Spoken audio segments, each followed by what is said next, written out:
All right, friends, we're going to classify two sentences today using, these sentences have subject pronouns and they also have possessive pronoun adjectives.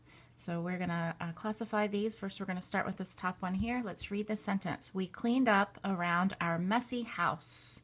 So the first thing that I like for you guys to do is to look for prepositions. So do you see any prepositions? All right, oh, up looks like a preposition, doesn't it? But we're going to ask the question to check and make sure that's a preposition. We're going to say, up what? We cleaned up what? Now, some of you might want to say, we cleaned up what? The house? Just be really careful about that because look right next to it, the word around. That also looks like a preposition, doesn't it? So if we said, we cleaned up around what? The answer would be house, right? So I think around is your preposition here. This is a tricky one.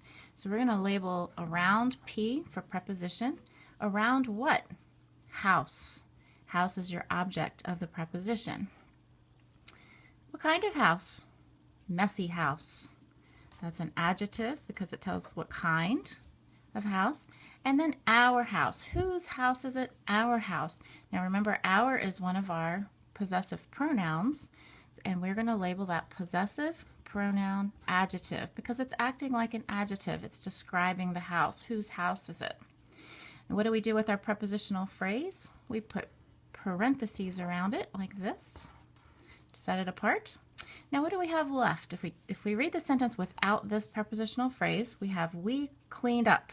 That's very easy to classify. So let's go to the question-answer flow. Question number one. Who or what cleaned up? Well, the answer is we, right? And you know that we is one of our subject pronouns because there are 7 subject pronouns that are easy as can be. I and we, he and she, it and they and you, right? And we is one of those. So we're going to label that SP, subject pronoun. The next question is, what is being said about we? We cleaned. There's your verb. Now we have one word left, and this silly word up looks like it should be a preposition, but we already decided that there's no object that goes with it. So what do you know about a word that looks like a preposition but doesn't have an object going with it? Always label that an adverb.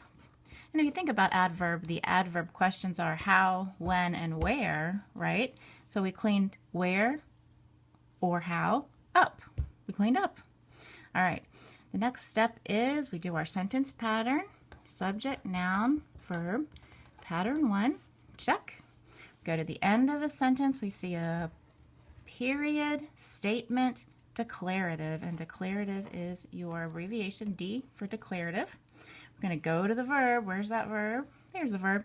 You're going to draw a line right in front of it and divide the complete subject from the complete predicate. So we're going to underline the complete subject once. The complete predicate twice. Looks like my pen is running out of ink. That's hard to see. Sorry about that. There we go. Now let's think about the simple subject. Now you just underline the complete subject. That's the verb and everything that goes with it. And the subject, complete subject is the subject and everything that goes with it. Well, this is really small, right? So if we wanted to ask, if I ask you what the simple subject is, that is just basically this one word, we. That's the simple subject. And then the simple predicate is just the verb by itself without all this stuff. So here's the simple predicate, okay? So there's the simple subject. And this is the simple predicate.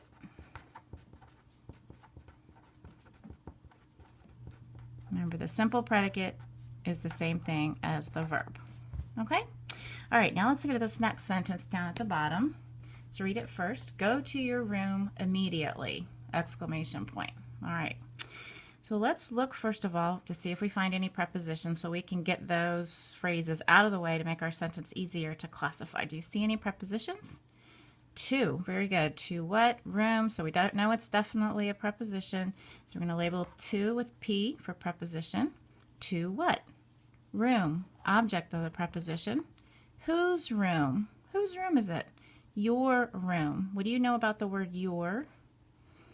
It is a possessive pronoun, right? Because there are 7 possessive pronouns that are easy as can be. Let's see if I can get these right. My and our, his and her, its and their and your. There it is, your. Anytime it answers the question whose, it's a possessive pronoun adjective, PPA. Okay, so we've got our engine, the preposition engine, and the object of the preposition caboose. His is a car in the middle. Looks like our whole train is done. We're going to put a parentheses around either side to set it apart. Now let's read the sentence without that. Go immediately. Okay, who or what needs to go immediately? Well, doesn't look like we have a subject anywhere, does it? So we know that when there's no subject in an imperative sentence like this, a command, we have to add it. And that's the understood you.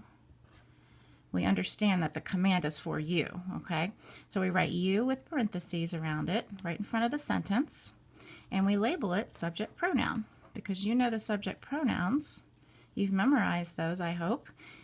I and we, he and she, it and they and you. So there it is, you. All right, what is being said about you? You needs to go, right? Go. Go is your verb. Go when, how, or where? Go when? Immediately. So that's your adverb. All right, we've labeled everything in the sentence, so we're going to go back and do our sentence pattern. Subject, noun, verb, pattern 1. Check. Let's go to the end of the sentence. Now look very carefully. This is an exclamation point. And some of you might say that this should be an exclamatory sentence because you would say exclamation point, strong feeling, exclamatory, right? But think about it. This is an imperative sentence because this sentence is giving a command, which means that we need to call it an imperative sentence. Even imperative sentences can end with an exclamation point if the command is being given loudly, right? So we're going to call this imperative, IMP, even though it ends with an exclamation point. It's a command. Go to your room immediately. I think everybody would agree that's a command. Probably your parent might say to you, right? All right, or you might say to your dog, go to your crate immediately. All right, so we're going to go to the verb, go. Draw your line right in front of that. And then we're going to underline the complete subject and complete predicate. Underline the complete subject once, complete predicate twice.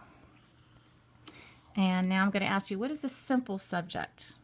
Remember, the simple subject is the subject and everything that goes in front of it. That's the complete subject. So the simple subject is going to be just this one word, you. Okay? The complete predicate is the verb and everything that goes with it. So the simple subject is just the verb all by itself. You go. We cleaned. Okay? So this is the simple subject.